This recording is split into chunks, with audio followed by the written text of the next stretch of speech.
Listen carefully, because the world that existed yesterday is no longer the world we live in today. The United States and Israel have launched what they call a military operation against Iran. Missiles are flying. Cities are being struck. Tel Aviv is under fire. Iranian cities are being bombed. Social media is filled with dramatic footage of explosions lighting up the night sky. But if you think this war is about missiles, casualties, or who destroyed what building, you are missing the real story. This war was never about missiles. This war is about regime change. From the very beginning, the strategy was simple. Decapitate the leadership of the Islamic Republic of Iran. Remove the supreme leader, destroy the command structure of the Revolutionary Guard, and create chaos inside the country so that the Iranian people would rise up and overthrow their own government. That was the plan. But here is the problem. The plan fundamentally misunderstands Iran. And because of that misunderstanding, the war may already be lost.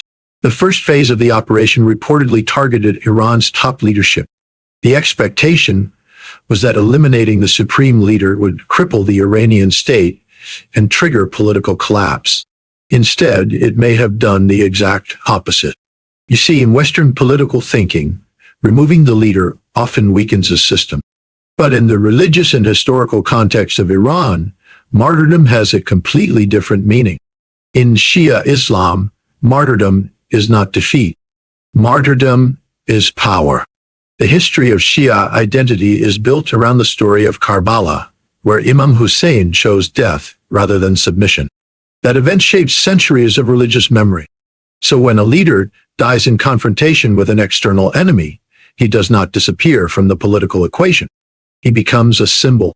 And symbols are far more powerful than politicians. This is where the strategic mistake becomes clear. Instead of exposing weakness in the Iranian system, the attack may have created unity.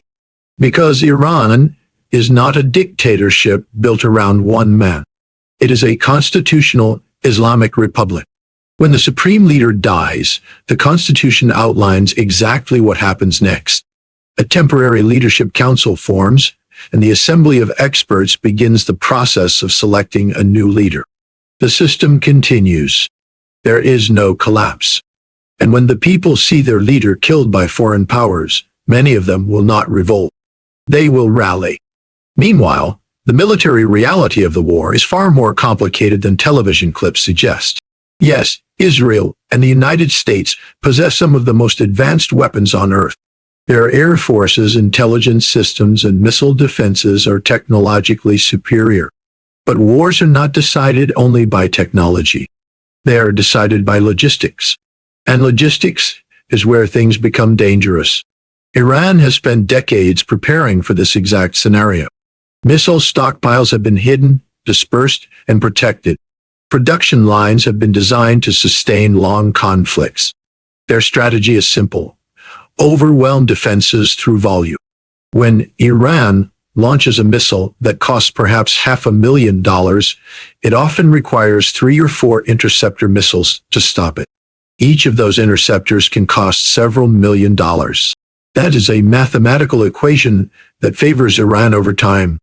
And if thousands of missiles are launched, even the best defense system can be overwhelmed. The danger is not that missile defense fails completely. The danger is that it works just well enough to delay the inevitable while draining resources. Every interception consumes valuable weapons. Every day of combat burns through stockpiles that take years to rebuild. And if this war continues for weeks or months, the question will no longer be who has the better technology. The question will be who runs out of ammunition first. There is another factor that makes this conflict even more dangerous. For years, Iran's leadership publicly rejected the idea of building nuclear weapons. Religious rulings were issued declaring nuclear arms incompatible with Islamic principles. But history shows that religious rulings can change when circumstances change. And now the circumstances have changed dramatically. If Iranian leaders conclude that nuclear weapons are the only way to prevent future attacks, the strategic calculation inside Tehran could shift overnight. Ironically, the very operation intended to stop nuclear development could become the reason it accelerates. War planners often imagine conflicts as short, controlled operations. They imagine precise strikes. They imagine quick victories. Reality works that way. History is filled with wars that were supposed to last days but dragged on for years. The Iraq War, the war in Afghanistan, Vietnam, each began with confidence.